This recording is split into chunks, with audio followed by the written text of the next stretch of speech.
Bonjour à tous. Dans cette vidéo, nous allons faire quelques exercices sur les adresses IP. Tout d'abord, l'adresse IP est l'adresse qui permet d'identifier chaque hôte d'un réseau. Elle est composée de 4 octets séparés par des points. Un octet est égal à 8 bits et donc on peut écrire l'adresse IP comme ceci en remplaçant chaque octet par 8x. Le bit signifie binary digit et donc ne prend comme valeur que 0 ou 1. Voici à présent un exemple d'adresse IP. Mais on peut également avoir des adresses IP en notation décimale, comme celle-là. Remarquez bien que la valeur minimale d'un octet est celle où tous les bits sont à 0, et donc c'est 0. Et puis la valeur maximale d'un octet est celle où tous les bits sont à 1, et donc 255 en décimale. Du coup, cette adresse-là n'est pas une adresse IP, car il y a un 256, ce qui n'est pas possible. Passons à présent au premier exercice. Il s'agit de trouver la classe de ces adresses IP. Et voici un petit rappel sur les classes d'adresses IP. Il y a 5 classes A, B, C, D et E. Pour trouver la classe d'une adresse IP donnée en format binaire, on peut passer par cette colonne. Si le tout premier bit du premier octet est égal à 0, l'adresse appartient à la classe A.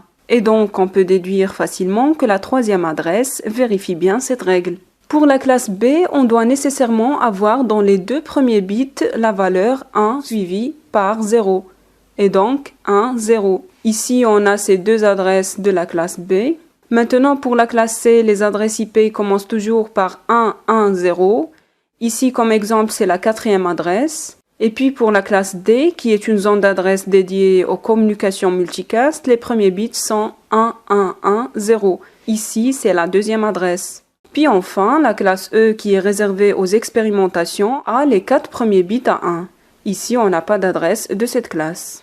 Si par contre vous voulez passer par la conversion en décimale, ou si l'on vous donne des adresses en format décimal, il faut maintenant passer par ces deux colonnes qui définissent l'intervalle de chaque classe. Et donc, pour la première adresse, on part toujours du premier octet, puis on cherche l'intervalle où il se trouve. On a donc 128 qui est dans le deuxième intervalle. Il s'agit donc d'une adresse de classe B. Deuxième adresse, on a 237 qui est dans cet intervalle et donc c'est la classe D. Pour 74, elle est dans cet intervalle, c'est la classe A. 201 est dans ce troisième intervalle, c'est donc une adresse de classe C. Et enfin, 131 se trouve dans cet intervalle, il s'agit de la classe B. Pour cette deuxième partie du premier exercice, on nous demande de trouver la partie réseau ou la partie hôte de quelques adresses IP.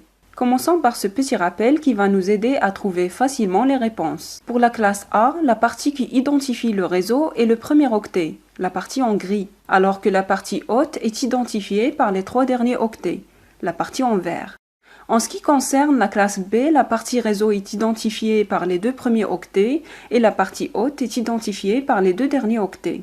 Finalement, pour la classe C, les 3 premiers octets identifient la partie réseau, le dernier octet identifie la partie hôte. Pour cette première adresse, on nous demande de trouver la partie réseau. Tout d'abord, on détermine la classe à laquelle appartient cette adresse. On a le premier octet qui est 13, il est entre 0 et 127 et donc il s'agit d'une adresse de classe A. La partie réseau sera tout simplement le premier octet. Cette deuxième adresse est de classe B, du coup la partie réseau c'est les 2 premiers octets. Maintenant on a cette adresse de classe A, la partie hôte est donc les 3 derniers octets. Cette fois-ci, on a une adresse de classe C, la partie hôte et le dernier octet. La même chose ici. Finalement, pour cette adresse de classe B, la partie hôte et les 2 derniers octets. Voilà, c'était le premier exercice. On se retrouve tout de suite pour le deuxième exercice. Afin de disposer de sous-réseau, on utilise le masque 255.255.240.0 avec une adresse de réseau de classe B. La question est combien d'hôtes pourra-t-il y avoir par sous-réseau? Pour la classe B, on a 2 octets pour la partie réseau et 2 pour la partie hôte. Quand on met les bits de partie réseau à 1 et les bits de la partie hôte à 0, on aura le masque sous-réseau par défaut de la classe B, qui est 255.255.0.0. Dans cet exercice, le masque n'est pas celui par défaut, et donc le réseau initial est découpé en sous-réseaux.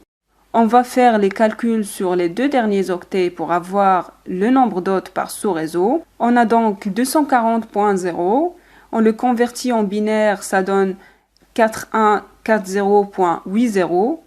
Cette représentation binaire nous permet facilement de trouver la nouvelle partie haute. C'est en fait la partie où les bits ont comme valeur 0. Et donc ici, nous avons 12 bits pour la partie haute. Du coup, le nombre d'hôtes est 2 à la puissance 12 moins 2, qui est égal à 4094 hôtes. Pourquoi moins 2? Parce qu'en fait, on exclut deux adresses, l'adresse réseau et l'adresse de diffusion ou broadcast, pour n'avoir que les adresses utilisables par les machines.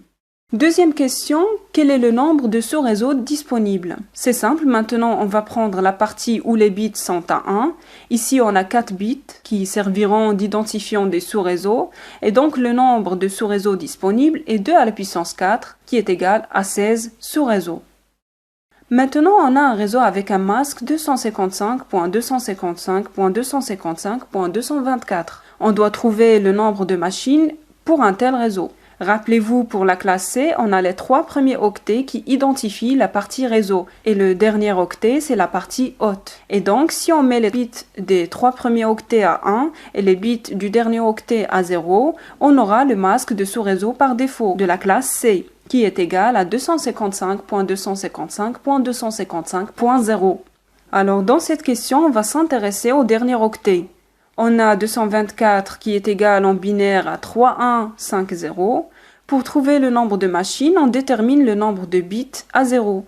Ici, on a 5 bits à 0. Et donc, le nombre de machines est 2 à la puissance 5 moins 2 qui est égal à 30. Ceci dit, les 3 bits à 1 permettront d'identifier les sous-réseaux. Passons à la question 3. Un réseau a comme adresse 180.35.128.0. de masque 255.255.240.0, il faut trouver l'adresse de diffusion ou broadcast. Cette adresse est de classe B, donc on sait très bien que les deux premiers octets ne vont pas changer. Pour l'adresse de diffusion, on les pose ici, 180.35. Maintenant, il faut calculer les deux derniers octets. On a à partir du masque les deux derniers octets, 240.0 qui est égal à 4140.80, et les deux derniers octets de l'adresse fournie, 128.0, est égal à 170.80. Pour trouver l'adresse de diffusion, on garde les bits correspondant au bit A1 du masque, et donc ici, on va garder les 4 premiers bits 1, 0, 0, 0. Puis les 12 bits qui restent, qui sont à 0 dans le masque sous réseau, on va les mettre tous à 1. On convertit le résultat en décimale, ça nous donne les deux derniers octets, 143.255, qu'on va ajouter ici pour ainsi avoir l'adresse de diffusion finale, 180.35.143.255. On a maintenant une machine dont l'adresse IP est 150.56.188.80 et se trouve dans un réseau dont le masque est 255.255.240.0. Quelle est l'adresse du réseau? L'adresse qu'on a est une adresse de classe B, donc on va conserver les deux premiers octets de l'adresse pour le résultat. Et on va faire nos calculs pour trouver les deux derniers octets. On prend les deux derniers octets du masque sous réseau, 240.0, qui est égal en binaire à 4140.80, et les deux derniers octets de l'adresse fournie, 188.80, qui est égal à 104100.010140. Pour trouver l'adresse du réseau, on garde les bits de l'adresse correspondant aux bits qui ont comme valeur 1 dans le masque. Ici, il s'agit de 4 bits, donc on pose 1, 0, 1, 1, puis le reste, on le met à 0. Donc les 12 bits qui restent seront des 0. On peut avoir le même résultat en faisant un et logique entre les deux valeurs. On convertit le résultat en décimale, ça donne les deux derniers octets qu'on cherche. On va les ajouter ici pour avoir l'adresse finale du réseau, qui est donc 150.56.176.0. Dernière question de l'exercice 2. On découpe un réseau dont le masque est 255.255.224.0 en 8 sous-réseaux. Il faut trouver le nouveau masque. On doit chercher tout d'abord la puissance de 2 qui est supérieure ou égale à 8. On a 8 égale 2 à la puissance 3.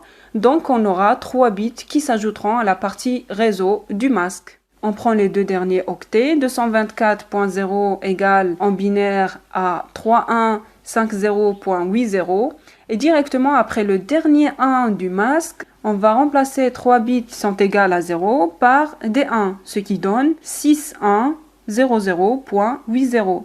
On convertit ceci en décimales et ça donne le nouveau masque 255.255.252.0. On passe à l'instant à l'exercice 3. Une entreprise veut utiliser l'adresse réseau 192.168.90.0 pour 4 sous-réseaux. Le nombre d'hôtes par sous-réseau étant de 25, quel masque de sous-réseau va-t-on utiliser pour résoudre ce problème? On a une adresse de classe C, donc le masque sous-réseau va sûrement être comme ceci, 255.255.255. Le dernier octet, et donc on doit chercher ce dernier octet. Tout d'abord, on doit trouver la puissance de 2 qui est supérieure ou égale à 25. C'est 2 à la puissance 5 qui est égale à 32. Ce qui nous permet de déduire qu'il nous faut 5 bits pour la partie haute. Et donc, les 5 derniers bits de l'octet qu'on cherche seront à 0. Puis, les 3 bits qui restent, on les met à 1 pour servir comme identifiant de la partie réseau. Et donc, on aura 8 sous-réseaux. Ceci est égal à 224. Et donc, on a le dernier octet qu'on ajoute ici pour ainsi avoir le masque sous-réseau que l'on va utiliser. 255.255.255.224. Voilà, c'est la fin de cette vidéo. Si vous avez des questions, n'hésitez pas à laisser des commentaires. Bon courage et à bientôt.